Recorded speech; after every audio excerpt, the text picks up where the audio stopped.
নমস্কাৰ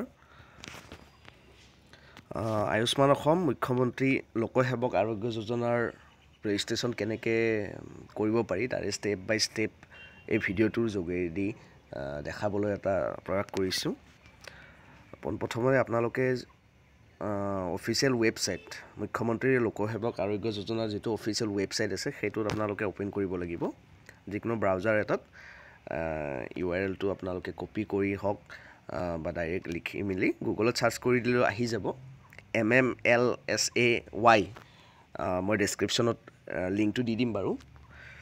যেতিয়া আপোনালোকে হোম পেজটো খুলিব ৱেবছাইটটোৰ তেতিয়া এনেকুৱা ধৰণৰ এটা আহিব যে বেনিফিচিয়াৰী লগইন আৰু ৰেজিষ্ট্ৰেশ্যন বুলি এটা অপশ্যন এটা পাব। এইখিনিত মই দেখিবলৈ চেষ্টা কৰিছোঁ। ইয়াত আপোনালোকে ক্লিক কৰিব। তাৰপিছত এমপ্লয়ী টাইপটো আপোনালোকে এমপ্লয়ী বুলি ক্লিক কৰিব।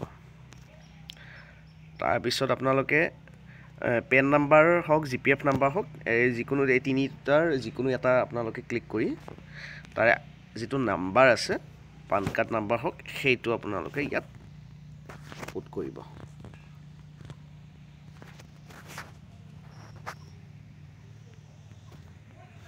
তাৰপিছত ৰেজিষ্ট্ৰেশ্যন কৰিবলৈ আকৌ মোবাইল নাম্বাৰ এটা লাগিব, যিটো আপোনালোকৰ NPS-ত মোবাইল নাম্বাৰ দিয়া আছে সেইটো আপোনালোকে ইয়াত লিখিব লাগিব। তাৰপিছত প্ৰচিডত ক্লিক কৰিব লাগিব। তাৰপিছত OTP এটা আপোনাৰ মোবাইলত গুচি যাব। OTP-টো ইয়াত বহাই দিব। তাৰপিছত প্ৰচিডত ক্লিক কৰিব। প্ৰচিডত ক্লিক কৰাৰ পিছত ইয়াত আহিছে মোৰ নামটো আহিব আৰু মেম্বাৰ ID এটা আহিব। এপ্লিকেশ্যন নট ছাবমিটেড আহিছে, যিহেতু এতিয়ালৈকে মই ছাবমিট নাই কৰা। তাৰপিছত অকণমান স্ক্ৰল কৰিলে দেখা পাব আপোনাৰ যিখিনি বেছিক ইনফৰমেশ্যন আছে, মোবাইল নাম্বাৰ হওক, ইমেইল ID বা NPS নাম্বাৰ, এইখিনি আপোনাৰ অট'মেটিকলি ইয়াত শ্ব' হৈছে। এইখিনি আপোনাৰ ফিন আছাম পৰ্টেলত আপোনালোকৰ যিখিনি ডাটা দিয়া আছে আগৰে সেইখিনিৰ পৰা অট'মেটিকলি ইয়াত ফেচ কৰিছে।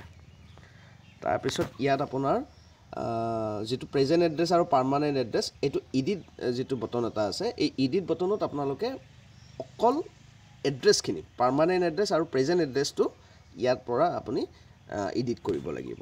আৰু যদি আপোনালোকৰ যে ডেট অফ ৰিটায়াৰমেণ্ট বা ডেট অফ বাৰ্থ এইখিনি যদি ভুল আছে তেতিয়াহ'লে আপোনালোকে নিশ্চয় আপোনালোকে ব্লকত মানে ক'ব লাগিব, তাৰপৰাহে এইখিনি আপডেট কৰিব পাৰিব।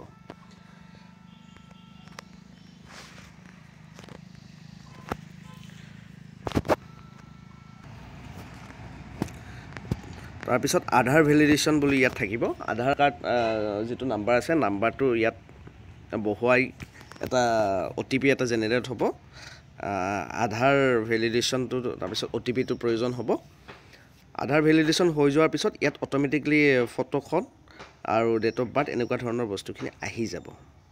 ইয়াত তাৰপিছত থাকিব DDO ডিটেইলছ। DDO ডিটেইলছখিনিও আপোনালোকে পূৰ কৰিব নালাগে, সেইখিনি আগৰ পৰাই মানে অট'মেটিকলি ইয়াত থাকিবই। বেংক একাউণ্ট ডিটেইলছটো অট'মেটিকলি ফেচ হৈছে, নিজে নিজে ফিন আছাম পৰ্টেলৰ পৰা লৈ লৈছে। তাৰপিছত আহিব ফেমিলি আৰু ডিপেণ্ডেঞ্চ। এইখিনিত কাম থাকিব আপলোড ডকুমেণ্টছ থাকিব।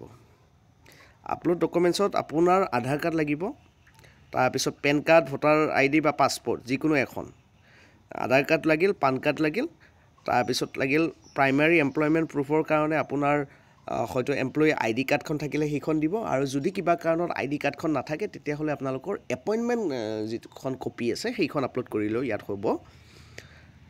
পিছত আছে এমপ্লয়ী ইণ্ডিভিজুৱেল ফটো একপি লাগিব, আপোনালোকৰ এখন পাছপৰ্ট চাইজ ফটো ইয়াত আপলোড কৰিব লাগিব।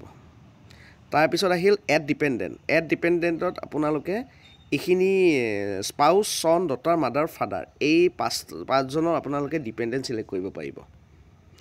ছিলেক্ট কৰাৰ পিছত নেম দিলে, জেণ্ডাৰ দিলে, ডেট অফ বাৰ্থ দিলে, তেনেকৈ এটা এটাকৈ এড কৰিব পাৰিব। নমিনি ইয়াত এড কৰিব লাগিব। এড নমিনি যেতিয়া ক্লিক কৰিব আপুনি নমিনিটো এনেকৈ ক্লিক কৰিলে নমিনি নাম দিলে, ৰিলেশ্যনশ্বিপ দিলে, নমিনি আপোনাৰ কি হয়, তাৰপিছত ডেট অফ বাৰ্থ দিব নমিনিৰ, আৰু নমিনিৰ বেংক ডিটেইলছ লাগিব। যিকোনো আপোনাৰ বেংক যিখিনি আছে আৰু বেংকৰ ডিটেইলছ সেইখিনি গোটেইখিনি ইয়াত ফিল কৰিব লাগিব তাত একেবাৰে শেষত আছে ডকুমেণ্টছত আপোনালোকৰ কি আছে family photograph with all the dependents আপোনালোকে যিখিনি ডিপেণ্ডেণ্ট মানে ইয়াত চিলেক্ট কৰিছে সেই গোটেইখিনিৰ লগত একপি ফটো লাগিব একেবাৰে শেষত আপোনালোকে এই যিখন ডিক্লাৰেশ্যন আছে সেই ডিক্লাৰেশ্যনখন মাৰ্ক কৰি কনফাৰ্মত ক্লিক কৰিব এইখিনি আছিল ভিডিঅ'টো